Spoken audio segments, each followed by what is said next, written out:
Ok, José Torres Vega es el gerente de tecnología de la información y es un defensor no abogado, o lo que le llamaríamos advocate en inglés. Él trabaja en Colorado Cross Disability Coalition, que es la principal organización en Colorado que aboga por los derechos de las personas con discapacidad. La misión de la organización es buscar justicia social para personas con todo tipo de discapacidades. Él nació en Guatemala y desde muy joven ha vivido en Estados Unidos y se ha mantenido siempre envuelto en actividades de defender derechos civiles de personas discapacitadas. Así que ahora le doy la palabra a José y recuerden poner su micrófono en silencio. Gracias, Francina. ¿Me escuchan bien? Sí. Perfecto, perfecto. Ya me acostumbré a chequear, porque como ahora vivimos virtualmente, Francina hizo un muy buen trabajo en presentarme. Como ella dijo, trabajo para la traducción en español del nombre de nuestra organización sería algo así como Coalición de Colorado para Discapacidades Diversas. Ah, sí, precisamente soy gerente o director de la tecnología informática y defensor o procurador de los derechos de la gente con discapacidad.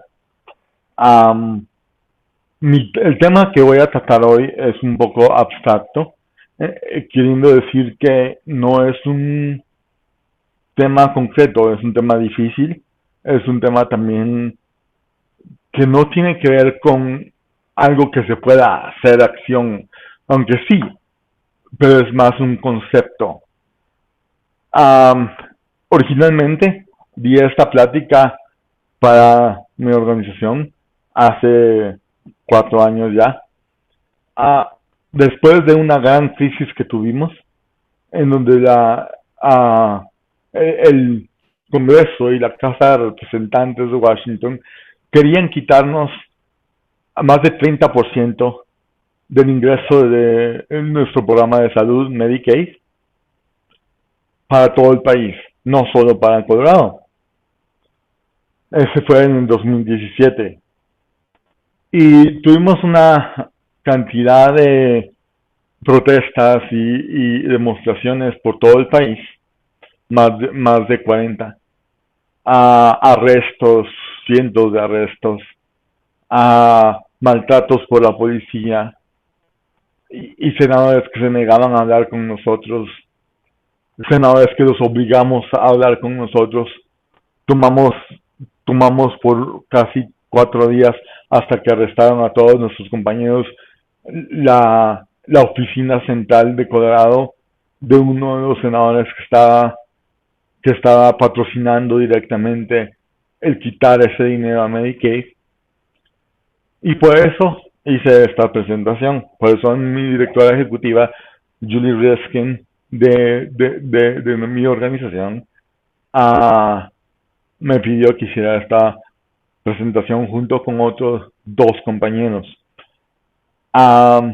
Originalmente la hice en inglés, pero había una parte que, por orgullo de ser latino, la presenté como en español, en mi idioma madre, que es el español.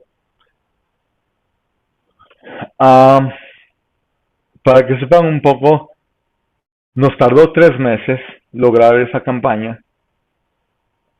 Sudamos, nos desvelamos, tuvimos mucho miedo de que la policía de lo que se llama la seguridad nacional nos arrestara. Porque teníamos gente indocumentada entre los grupos que estaban participando. Hubo muchas organizaciones que dijeron: estamos avergonzados que ustedes, que son gente con discapacidad, están poniendo en la línea de fuego sus cuerpos, sus vidas, para proteger el derecho de todos nuestros niños, de toda la gente vieja, de toda la gente con discapacidades, de todas las familias que tienen necesidades especiales y las que no lo tienen, por nuestra salud, por nuestra seguridad, por muchas cosas. Y nosotros les decíamos: entendemos, pero nosotros tenemos esa capacidad, porque lo hemos hecho por más de 35 años. De hecho, por más de 40. Entonces empecé esa presentación diciendo un poema. No es un poema, es una estrofa de una canción de un cubano que yo admiro mucho desde pequeño. Ha cantado en Cuba desde 1975. Se llama Silvio Rodríguez y es un gran apoyador de la Revolución Cubana. Y él dijo en una canción que se llama El Necio: dicen que me arrastrarán por sobre rocas cuando la revolución se venga abajo, que marcharán mis manos y mi boca, que me arrancarán los ojos y el badajo. ¿Será que la necesidad, nació conmigo? La necedad de lo que hoy resulta necio. La necedad de asumir al enemigo. La necedad de vivir sin tener precio.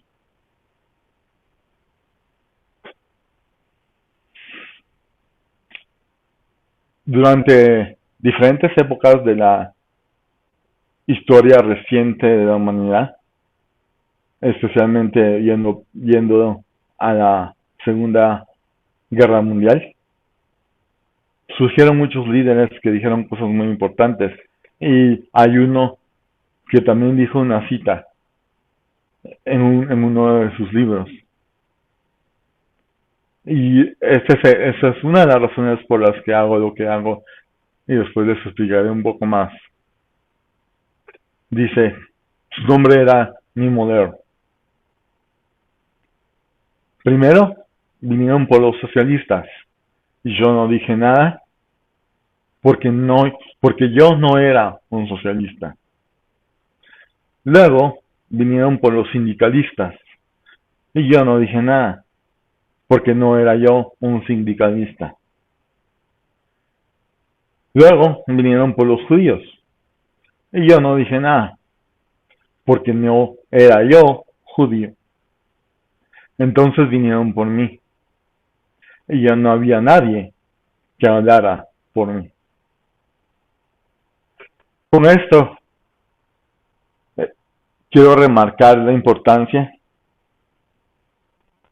de trabajar, de luchar unidos como una sola comunidad. Ya sé que mucha gente no escucha este mensaje. Ya sé que mucha gente nos discrimina por ser latinos.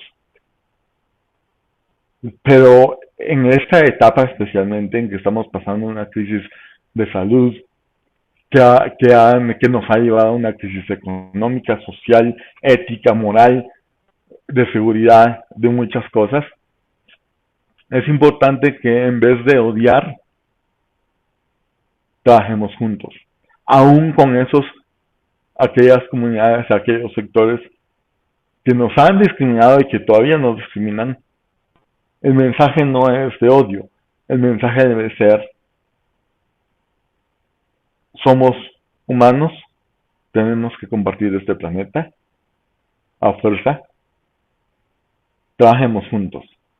¿Por qué digo esto? Porque mi tema es cómo seguir luchando cuando todo parece perdido o cuando parece la causa ser imposible. Uno de mis compañeros, cuando dimos esta presentación originalmente, dijo: la razón por la que yo sigo luchando es porque si no sigo, gente va a morir. Y eso debe importarnos. Yo creo que a la comunidad latina especialmente sí nos importa. Nos importa cuidarnos, nos importa cuidar a nuestros hijos, a nuestros compañeros, a nuestros vecinos, a nuestros hermanos, a nuestra familia, a nuestros amigos, a nuestros trabajadores o compañeros de trabajo, etcétera.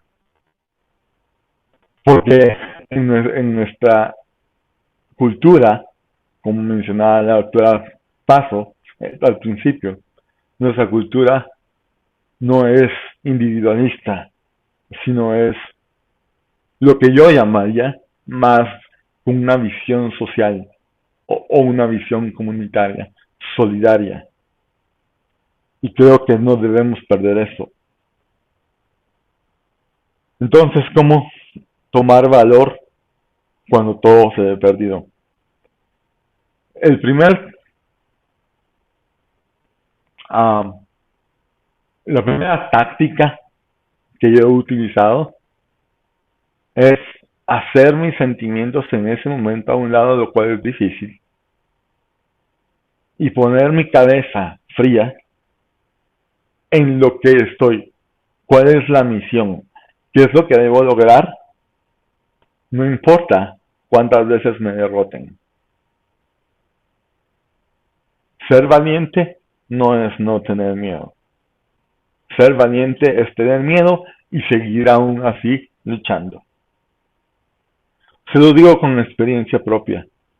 En Guatemala, por un tiempo, yo me uní a las fuerzas guerrilleras revolucionarias que estaban en contra del intervencionismo estadounidense en mi país, y lo digo con orgullo, y que estaban luchando en contra de los millonarios que querían maltratar a los pobres y que querían quitarle sus tierras, sus derechos, sus trabajos, todo a la gente pobre, a la gente indígena de mi país.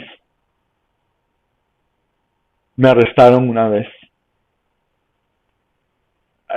Me arrestaron no bajo la ley, sino ilegalmente, por estar luchando, obviamente. Me torturaron por 6 horas. Y tuve la suerte de que mis compañeros decidieron rescatarme, lo cual casi nunca pasa. Y por eso estoy aquí. Pero en vez de tener miedo, o más bien, en vez de darme vencido ante el miedo, pensé, si muero, ahorita, voy a morir por los principios que yo creo. Y si no muero, continuaré luchando el resto de mi vida. Porque ahora, más que nunca, tengo pruebas de lo que yo siempre he pensado es verdad.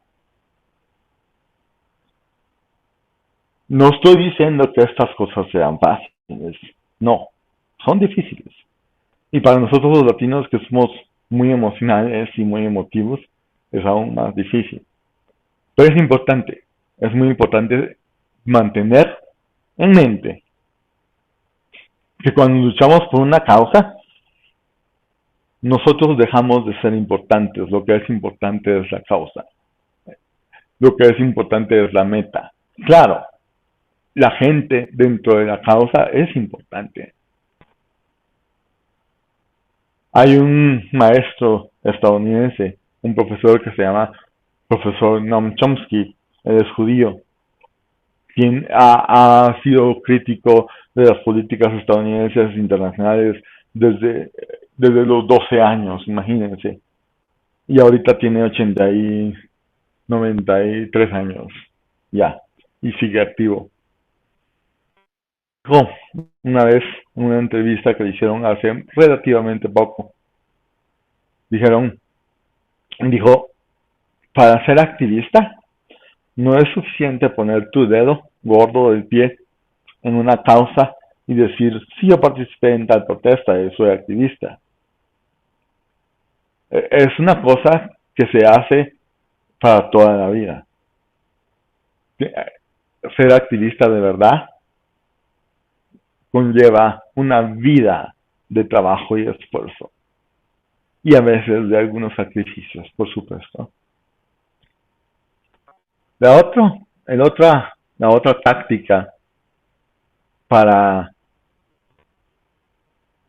seguir cuando todo parece perdido o cuando parece que ya te derrotaron es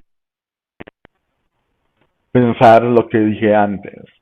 Pensar, si paro ahora, solo porque tengo miedo, gente va a morir. O recursos van a ser robados a la gente.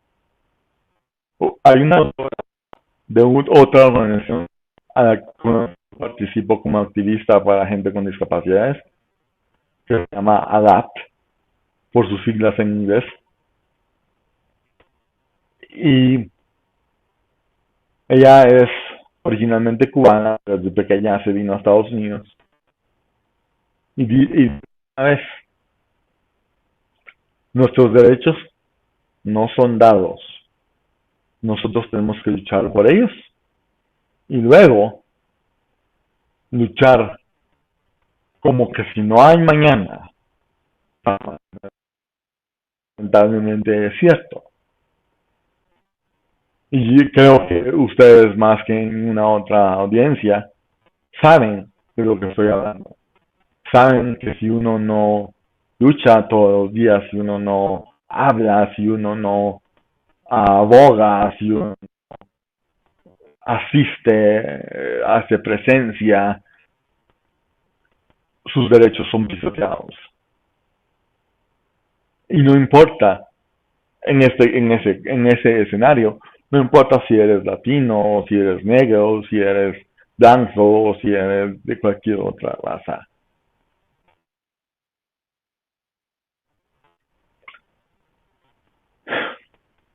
Como les dije, esto es difícil porque es un más que un tema sobre algo específico, es un concepto o varios conceptos. Entonces, la otra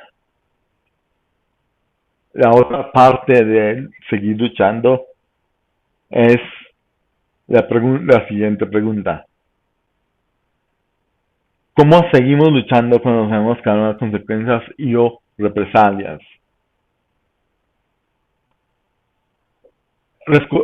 Y la respuesta más sencilla es recostarnos en la gente en la que confiamos.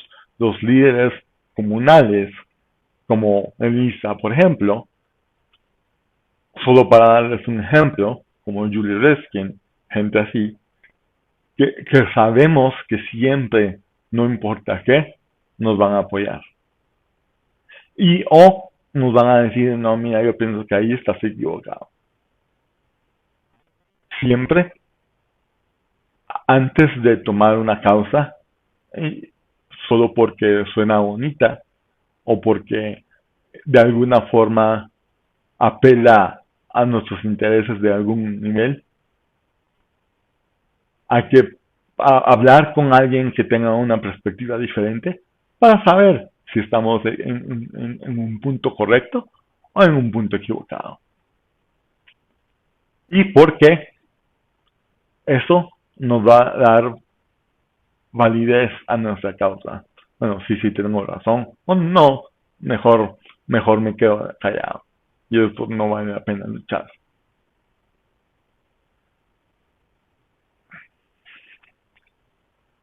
¿Cómo apoyarnos y cómo apoyar a nuestros compañeros para que no tomen riesgos inaceptables? Ahí vamos de regreso a la comunicación.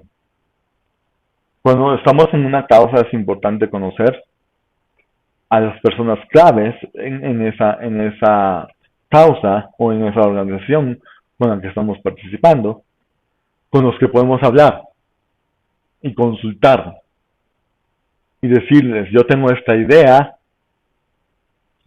que piensan. Por ejemplo, les voy a dar un ejemplo, que no era más, que era más que todo, bueno, me tomo el riesgo o no. En 2017, como ustedes recuerdan, estábamos bajo una gestión presidencial bastante tóxica y bastante inamigable para nosotros, o hostil, si quieren decirlo así. Entonces yo le pregunté a Julie, ¿tú crees que debería ponerme en la lista de gente que puede ser arrestada o no? Y ella, bueno, en última instancia es tu decisión, pero yo te aconsejo que no, porque como tú eres no eres ciudadano, sino solo residente. Si te arrestan, especialmente si te arresta la Seguridad Nacional o la Policía de National Security, podrían echarte a ICE inmediatamente y después preguntas ya cuando te tengan en México, Tijuana o algo así. En ese momento, la causa era, sin duda, pero el riesgo para gente como yo era demasiado. Entonces, yo podía participar, pero con precaución. Entonces, por ejemplo, cuando la policía daba el primer llamado de quitarnos de un lugar, yo me quitaba al lugar público. Por ejemplo, dentro del edificio, estaba afuera, en la calle donde no pueden arrestarme por gritar. Entonces, en ese momento yo no tenía la claridad de pensamiento como para saber, ok, ese es un riesgo inaceptable. ¿Por qué? Porque la causa era muy cercana a mi corazón y estaba listo para cualquier cosa. Pero tuve tuve la sabiduría de consultar, ¿verdad? Y ella me dijo también, Julie, me dijo, tú eres muy importante para nuestra comunidad y no podemos perderte, no queremos perderte. Entonces, también hay que saber cuándo tomar riesgos y cuáles riesgos son inaceptables o son demasiado altos para nosotros. Y hay que dejar que otros que tienen uh, una ventaja legal o una ventaja ética, étnica, quiero decir, o cultural o financiera, tomen el riesgo. Y nosotros somos partícipes, por decirlo de alguna forma, pasivos.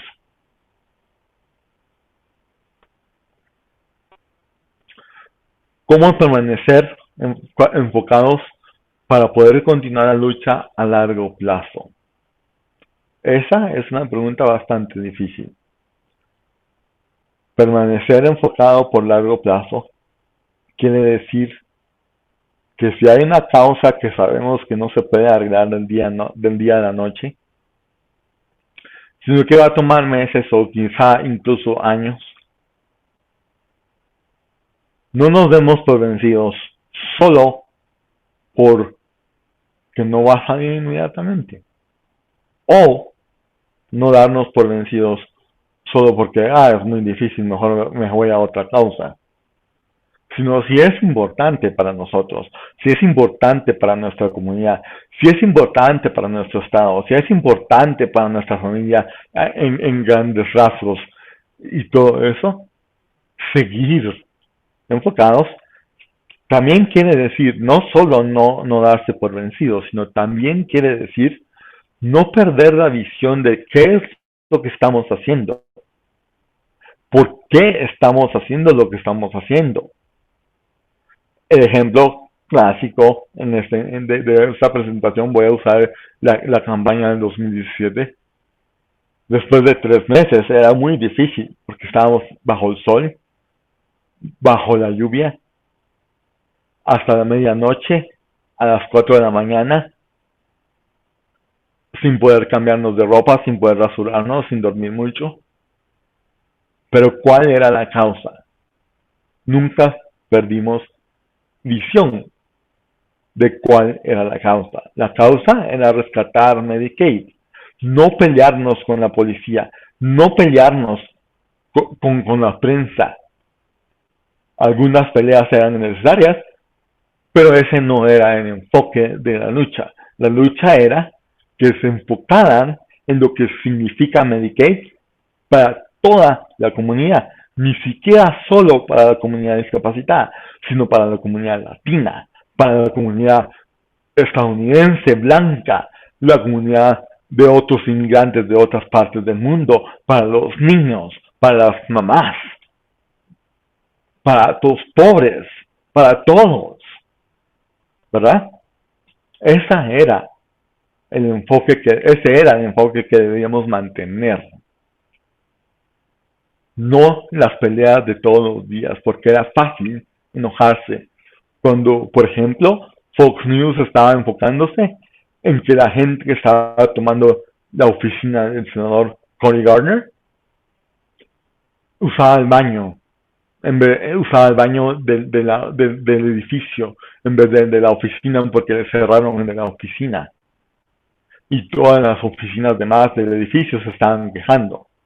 Bueno, Fox News trató de enfocarse en que nosotros estábamos actuando ilegalmente por usar ese baño. Bueno, ese no era lo importante.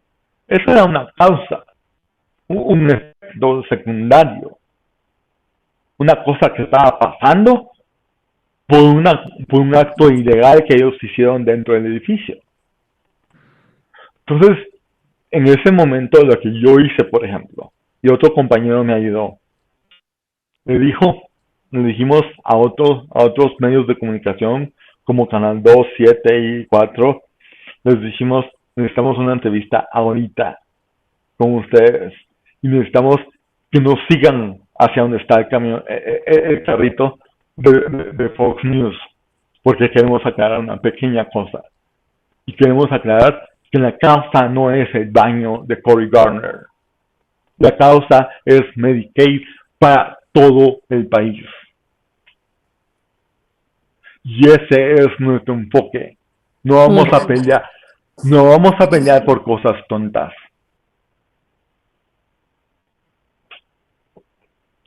A largo plazo, en este caso no era tan largo, nos tomó 3 meses.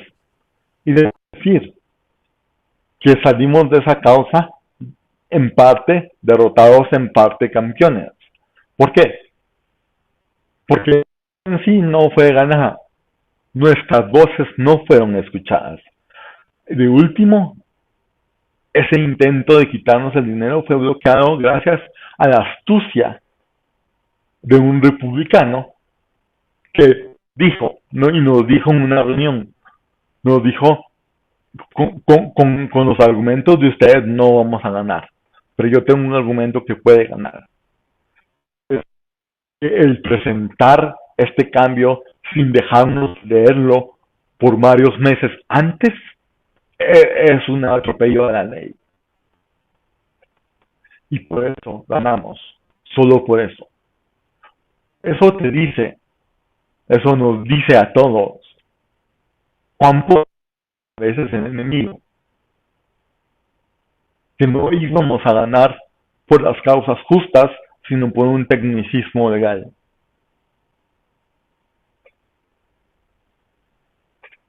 ¿Qué hacer cuando parece no haber esperanza? Bueno, esa es quizá la pregunta más difícil. ¿Qué hacer? Los humanos tenemos la capacidad, algunos la conocen más que otros, pero todos tenemos la capacidad de usar nuestra lógica en vez de nuestros sentimientos. Sí se puede, créanme, se puede. Y saber que mientras tengas un aliento en tus pulmones, la capacidad de gritar, o la capacidad de aguantar en las calles, o la capacidad de escribir cartas, de escribir a tus legisladores, la capacidad de arriesgar un poquito de tu tiempo o sacrificar alguna cosa para la causa, hay esperanza. Mientras no estemos bloqueados, mientras haya esa lucecita de democracia que todavía existe y que sí existe y que se puede utilizar, por lo menos en algunos países del mundo, en este por ejemplo, es un poquito, pero sí se puede utilizar. Tenemos poder y tenemos que recordar que los que están en el poder están ahí para servirnos y ellos tienen que tenernos miedo a nosotros, no nosotros a ellos. Ellos son nuestros representantes, ellos nos sirven y ahí fueron puestos ahí para servir nuestros intereses, no los de ellos. Y eso es lo más importante que quiero decir. Ese es el problema. Ese es el problema, que la mayoría de esa gente tienen otros intereses. El pueblo, exacto, la comunidad, no somos el interés. Exacto. Yo pienso, todo lo que hiciste tú en compañía de tu asociación fue demasiado, pero no debería de ser, no debería de haber pasado si realmente ellos hicieran su trabajo. Exacto. Tristemente, pero es la verdad.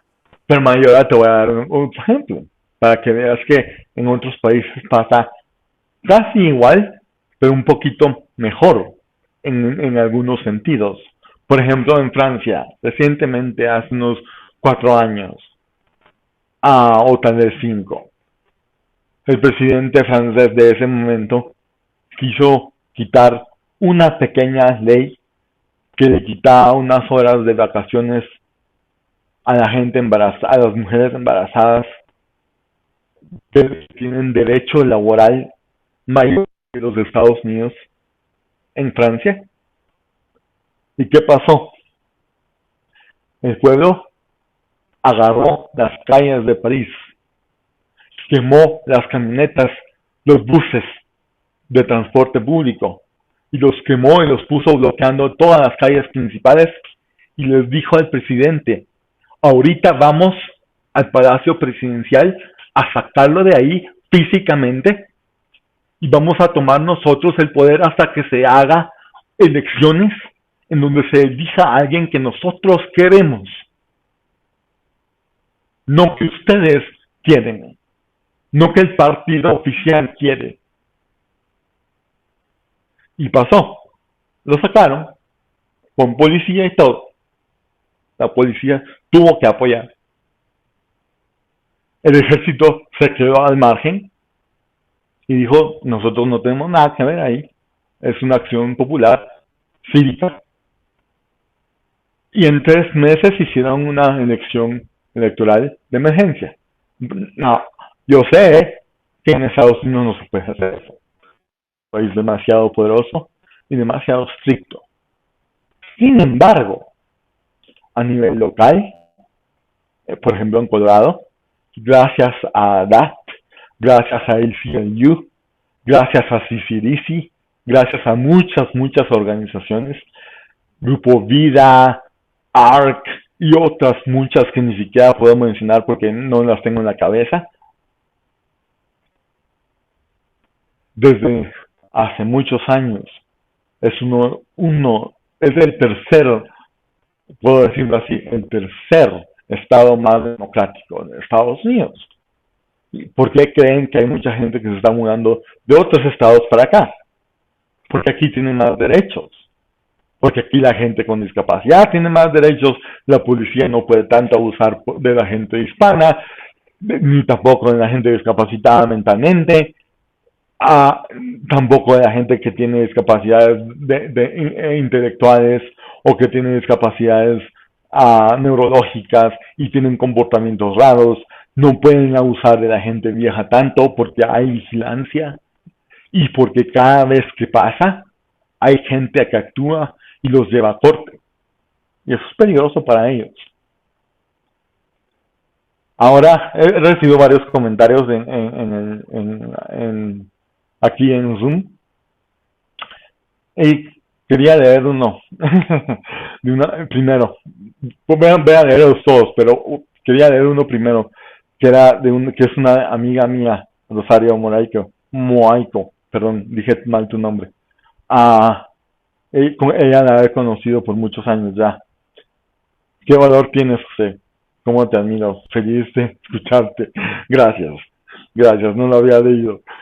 Guadalupe, gracias, José, por compartir tu historia. Me inspira escucharte. Bueno, no quiero leer todos los que pusieron porque no son preguntas de por sí, sino quiero abrirlo para que ustedes me hagan preguntas o comentarios o lo que sea. No me adulen tanto, por favor. Eso es broma. Pero por favor. Yo Bueno, quiero solo agregar algo y decir que desgraciadamente esos servicios que son del Medicaid no es el pueblo a quien se le debería de reprimir ese servicio, sino los médicos y los hospitales y los que proveen esos servicios, que son quienes están llevando el dinero. Y lo estoy diciendo porque hay un ejemplo que yo lo viví personalmente. Me pregunta la señorita, ¿tienes Medicaid? Porque si tienes Medicaid, tu pago es de tanto. Y si no tienes Medicaid, tu pago es de tanto. Y yo, wow, ¿por qué? ¿Cuál es la diferencia? O sea que ahí tú estás viendo que se están llevando, por ejemplo, en ese día que yo era sola, eran $100 de diferencia. Son $100 por cada individuo a nivel nacional. ¿Cuánto dinero se están robando entre medicamentos y doctores, entre hospitales y clínicas que reciben esa tarjeta de Medicaid? Por eso es que los servicios no nos llegan a toda la población. Y el Congreso es donde debería enfocarse allí, no en quitar los servicios, sino en ver la manera cómo buscar esas personas que son unos criminales que se están robando el dinero de nosotros, porque es de nuestros impuestos, de todos nuestros impuestos, es donde se generan los servicios que se dan a la comunidad. Te voy a contestar con una pequeña comentario, Mayora, porque tú tienes toda la razón, toda, absolutamente todo lo que dijiste es cierto. Pero te voy a dar un comentario porque creo que decirlo esto. Nosotros siempre decimos, y lo decimos en inglés, pero te lo voy a decir en español. Elige tus batallas. En Estados Unidos, yo creo que fuiste tú la que dijo más temprano, vivimos en un país capitalista. El capitalismo, ya lo han dicho muchos líderes mundiales, le llaman el capitalismo salvaje o el neoliberalismo. ¿Por qué? Porque la gente con poder es la única que tiene poder, relativamente. Entonces, las batallas, lamentablemente, no se pueden empezar por arriba, se pueden empezar por abajo. Queriendo decir lo que hace CCDC por 35 años, ¿verdad? Cambiar algunas reglas, escuchar a la población y tratar de cambiar las reglas para de alguna forma hablar o mejorar de las cosas que la gente está diciendo que son los problemas. No va a haber una reparación mágica del sistema, eso no puede. A la gente que él no ha intentado, o lo matan o nunca logra nada. La mayoría nunca logra nada. Pero en las batallas pequeñas sí se logra. Lo único que te puedo decir, Mayora. Sí. Ojalá pudiera decirte más. Ojalá quisiera decirte que no solo tienes razón, sino que hay alguna forma de mejorar. Lo que tú dices, no veo ninguna todavía. Y tenemos, José, 3 personas que están levantando la mano y quiero motivarles a todos que traten de mejor levantar la mano porque así podemos facilitar quién toma turnos y asegurarnos de que todo el que quiera hacer una pregunta o comentario tenga la oportunidad. Entonces, José, no sé si puedas ver, tenemos a Elisa, Cecilia. Sí, puedo ver. Si puedes llamar a quien gustes. Elisa primero, porque ella fue la que primero me levantó la mano. Hace como 2 o 3 años atrás ha habido bastantes cortes de fondos y esa ha sido una de las excusas que el Estado, la misma nación, ha utilizado para eliminar programas, fondos. Un ejemplo que pasó el año pasado con el COVID y que todo fue tan de repente fue intervención temprana el cambiar el porcentaje de calificación de 25% a 33%.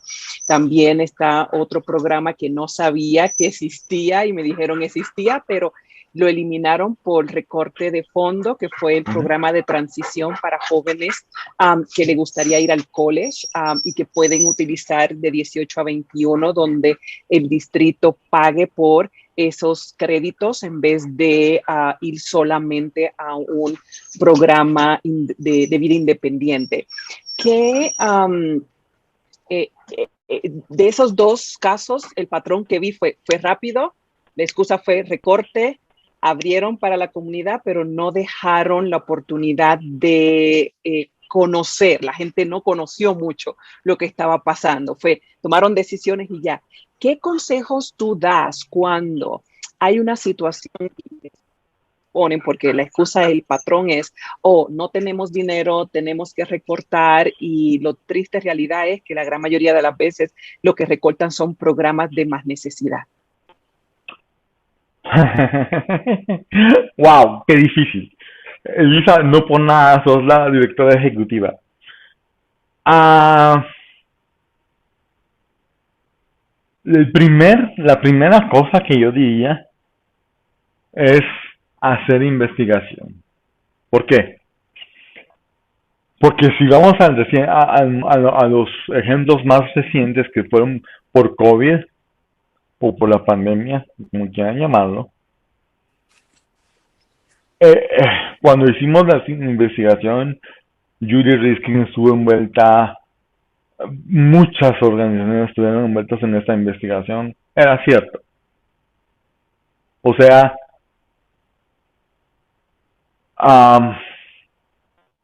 países como China, que son obviamente 10 veces más fuertes que Estados Unidos porque tienen una economía planeada y porque son muy estrictos y porque su población tiene mucha disciplina en seguir los mandatos que les pone el gobierno, porque entienden que el gobierno lo está haciendo por ellos, para proteger el país, al contrario de lo que dicen los medios de comunicación estadounidenses. China es el mayor productor de importaciones para Estados Unidos. Pero como Estados Unidos mismo se ha encargado de enemistarse con China por ya 70 años, cada vez que hay una crisis, la economía de ellos crece y la de Estados Unidos cae y la de otros países también cae. Lo que quiero decir con eso es que hay veces que los recortes son legítimos, otras veces no. Yo creo que la estrategia es que cuando no son legítimos, cuando el dinero sí existe, lo cual últimamente es la menor cantidad de casos, la mayor cantidad de casos es que verdaderamente el dinero no existe ya para esos programas, para esos beneficios.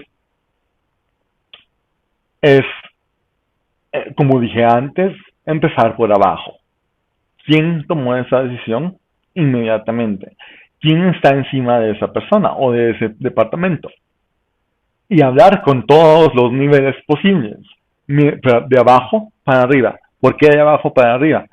Porque a veces te sorprenderá que la solución la puede hacer un departamento abajo, en el nivel más bajo. Por ejemplo, el Departamento de Salud, HCPOF, por sus siglas en inglés, que es el Departamento de Salud y Financiamiento, que es la entidad que maneja Medicaid para Colorado. Muchas veces ellos no quisieron hacer lo que hicieron, sino lo hicieron por mandato federal o mandato del gobernador. En el ejemplo de COVID, por la masiva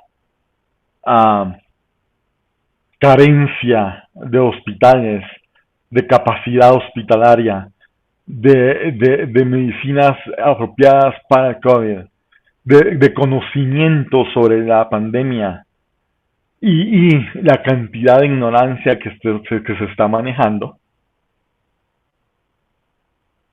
habíamos hecho, solo en el primer 6 meses, Colorado cayó en un hoyo de 3.5 mil millones de dólares. O sea, los recortes sí tenían una causa. ¿Qué hizo la legislación de Colorado?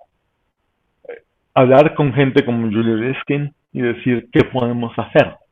Julie les dijo una que no les gustó, que es bajarle los taxes a menos de 30% a la gente que gana menos de $75,000 por año y subirle más de 400% a la gente que gana más de $75,000 por año. ¿Por qué? Porque obviamente la gente rica que no está pagando lo que debería pagar a la comunidad, a la sociedad,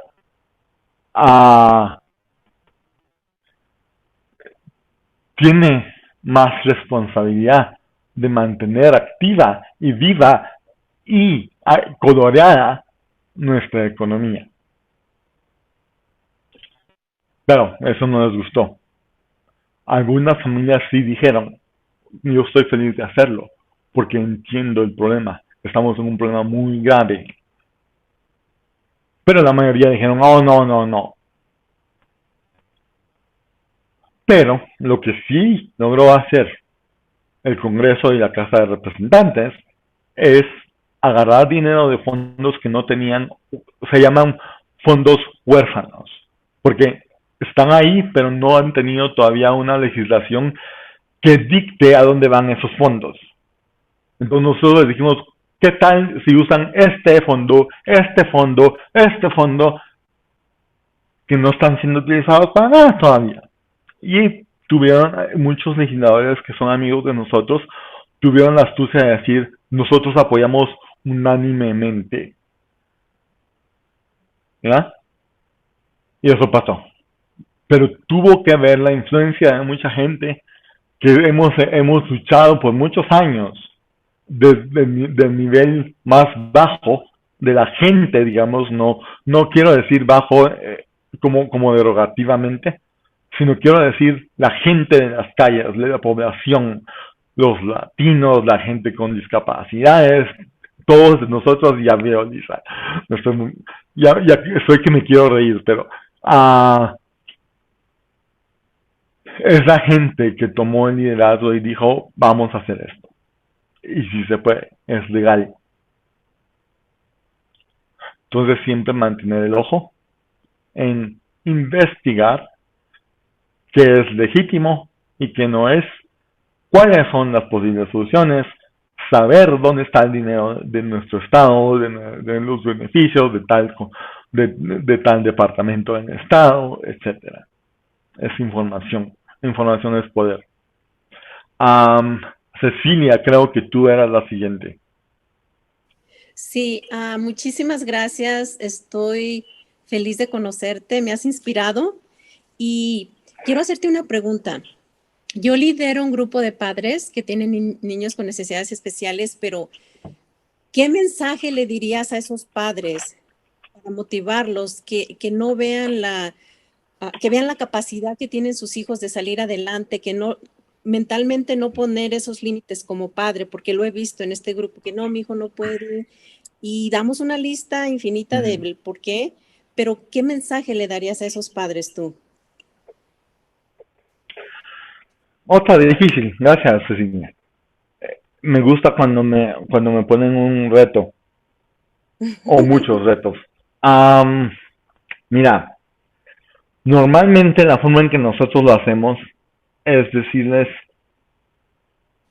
entiendan por favor que una discapacidad no es una incapacidad.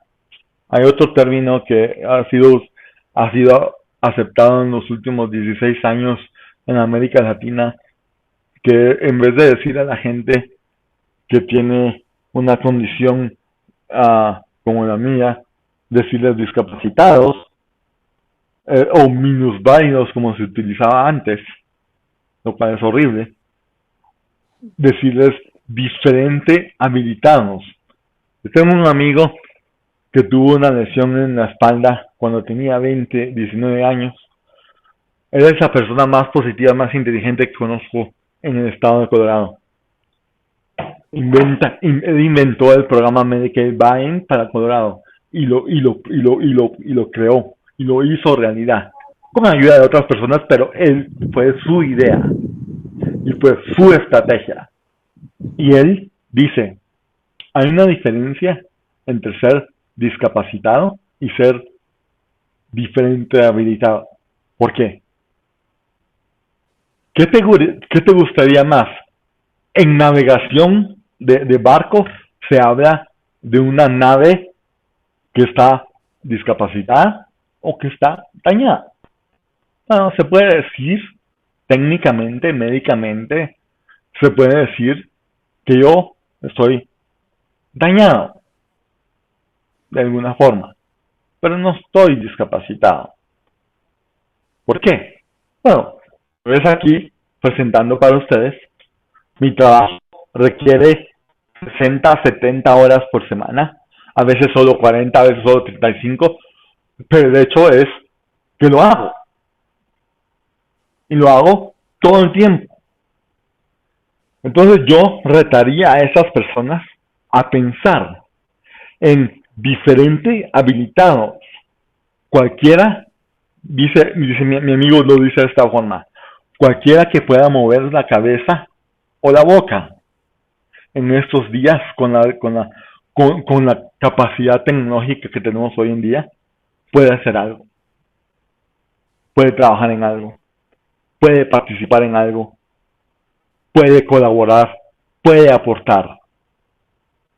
No importa si su aporte no es entendido por todos, no importa si tienen que conseguir tecnología súper rara que hable por esa persona, por ejemplo, no importa, se puede hacer. Gracias, muchas gracias. Claro, no sé si eso te ayuda, pero ojalá. Claro que sí, gracias. Isela, y creo que después ya no tenemos mucho más tiempo, solo gracias a Hansina por mantenernos en el horario. Isela, por favor. Lo puse en el chat. Isela lo puso en el chat. ¿Qué fue su experiencia vivida en los Estados Unidos que no tuviste experiencia en tu país? Bastantes. Es una respuesta larga, pero voy a darla lo más corta posible. Cuando vine, por la forma en que yo fui criado en mi país, yo venía con una idea quizás de cierta forma errónea, de cierta forma correcta, que yo venía de un país enemigo, un país que me iba a discriminar, un país que no me iba a tratar bien, que no iba a hacer las cosas fáciles para mí, pero que sí, de alguna u otra forma, me iba a dar ciertas oportunidades que no tenía en mi país. No por la gente, sino por el país, por la falta de recursos, etcétera. Una de mis primeras experiencias, que puedo decir que nunca tuve allá, es que mi hermana, que fue la que me fue a traer del aeropuerto con mi mamá y con mi sobrino. Yo venía con mi hermana pequeña de Guatemala. Me dijo, ¿dónde quieres cenar? Te doy dos opciones para que no sea todo difícil. Chipotle o Red Robin. Y mi hermana pequeña, que ya había venido una vez antes, vivo aquí a Colorado, me dijo en secreto, Red Robin es comida gringa, como hamburguesas y cosas así. Chipotle es comida mexicana. Yo dije, obviamente la comida mexicana, pues es más familiar, es más cerca de la casa. Porque México, pues, es nuestro vecino. Y son latinos, comen como nosotros, hablan español, etcétera. El burrito que pedí me puso a llorar. ¿Por qué? Literalmente, llorar como un niño.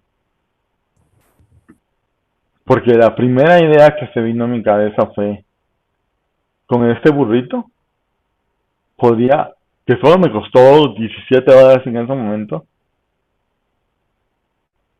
podría alimentar a toda una familia en Guatemala que no ha visto comida por una semana o dos. Oh my gosh. Y casi que me tomó no sé cuánto tiempo ahí sentado llorando, poder explicar a mi hermana por qué estaba llorando. Mi mamá lo entendió directamente y no, casi que naturalmente entendió por qué. Mi hermana pequeña también, la que venía conmigo. Pero mi hermana grande se quedó como, ¿qué pasa? ¿Qué pasa? Yo pasé muchas veces, una semana, 2 semanas, comiendo solo un pan por día. ¿Ustedes ven mi tamaño un poco? Yo soy un hombre grande. Para un hombre con este tamaño, comer solo un pan es estar malnutrido casi al extremo. Y más que el pan en sí no tiene mucho alimento, solo llena la barriga. Entonces experimenté lo que yo le llamé, o no le llamé, pero lo describí, experimentar el vivir en el seno de la bestia y no en sus garras, ya. Y lo siguiente que pensé en los siguientes días, cuando vi cómo era de barata la comida, al menos en ese momento,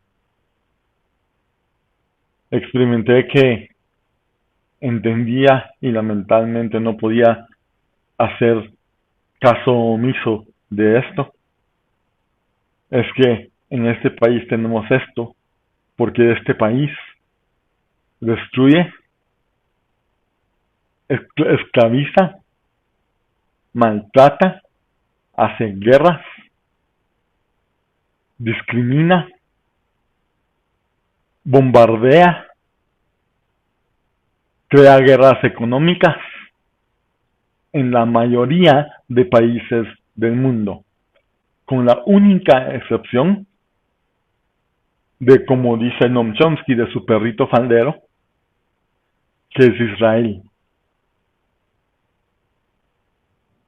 Esa es la única excepción en los últimos 150 o 170 años. Esa fue una de las experiencias más poderosas que, por ejemplo, que por supuesto en Guatemala yo la sabía, pero la sabía en concepto nada más. Es fácil saber algo en concepto, es otra cosa totalmente distinta experimentarlo. Y mi hermana grande me decía, pero este país te está alimentando. Sí, pero ¿a qué precio? Le decía yo. Por eso, cuando yo pensaba, bueno, dados mis conocimientos, mi profesión, voy a tener que conformarme con trabajar para una corporación y hacer ricos a un montón de grupos de blancos que ya son ricos y los voy a hacer millonarios, más millonarios, con mi trabajo. Y me daba mucha tristeza pensar en eso. Cuando encontré a DAT, encontré a CCDC, conocí a Julie Riskin, luego conocí al Grupo Vida, a Family Voices y a otro montón de organizaciones que hacían lo que a mí me apasionaba, que era justicia social de cualquier forma, para cualquier grupo, para cualquier población. Dije yo, ok, me saqué la lotería. Y cuando empecé a ir a Washington para hacer estado, para colaborar en protestas, en marchas. Ya sé, Francina.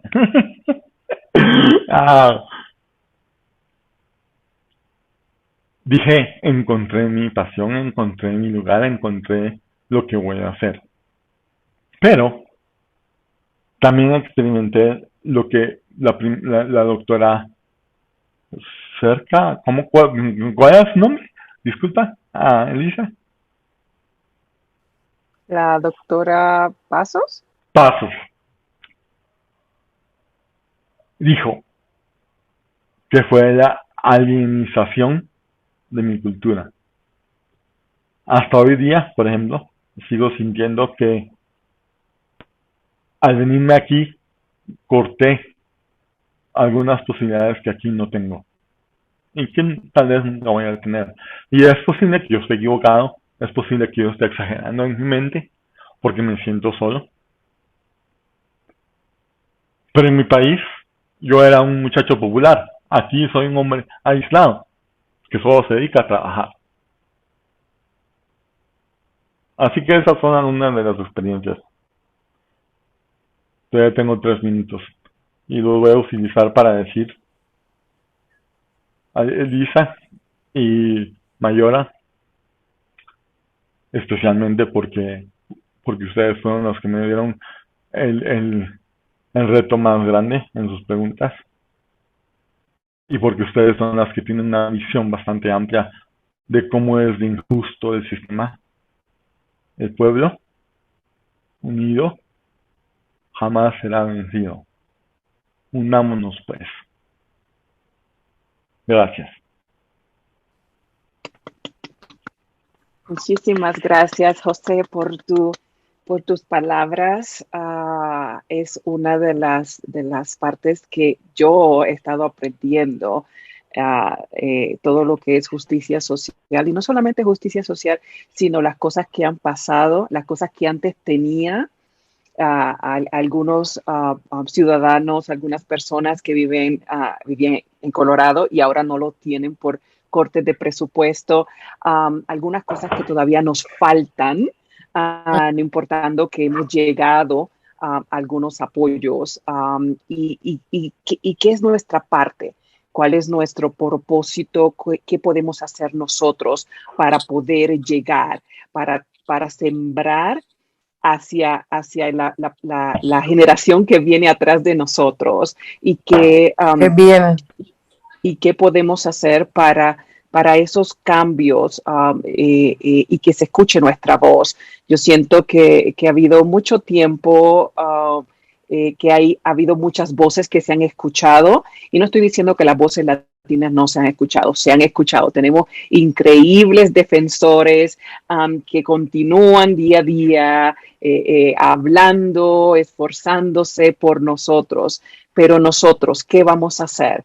Y ese es uno de los retos que les doy a cada uno de ustedes. Si usted se siente solo, tenemos el Grupo Vida como familia. Si usted quiere apoyar, si usted tiene una idea, podemos trabajarla. Si usted siente que hay una necesidad en su comunidad o una necesidad o una experiencia que usted tuvo o ha tenido o tiene en este momento donde necesita más ese apoyo o saber, ok, yo no soy la única que está pasando por este proceso. ¿Quién más está pasando? Y buscar evidencia y dar no solamente la evidencia, sino indicarle a todos los representantes, a las personas que están creando, escribiendo leyes. Esta es la necesidad. Esto es lo que estamos viendo en nuestra comunidad. Eso es lo que necesitamos ayuda. Necesitamos becas para jóvenes. Vamos a ver entonces, vamos a buscar las becas. Necesitamos, ¿cómo enseñamos a otras personas que tienen el dinero y que pueden dar financiamiento para diferentes programas, actividades, enseñarle, hey, necesitamos esto, y cómo hacemos esas conexiones? Entonces, en este momento, El Grupo Vida va a tener el centro de recursos y va a abrir sus puertas en noviembre. Le vamos a dar la información al respecto y vamos a tener una variedad de programas. Ojo, el Grupo Vida comparte y se asocia con una variedad de organizaciones.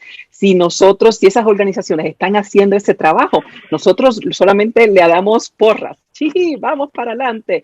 Y la meta del Grupo Vida es compartir, asociarse, pertenecer en este grupo de organizaciones sin fines de lucro donde apoya, defiende, enseña. Usted no está solo, y si usted necesita a alguien que vaya con usted a una reunión de la escuela de su hijo, aquí estamos. Si no, le hacemos el contacto con ARC, con Advocacy Denver.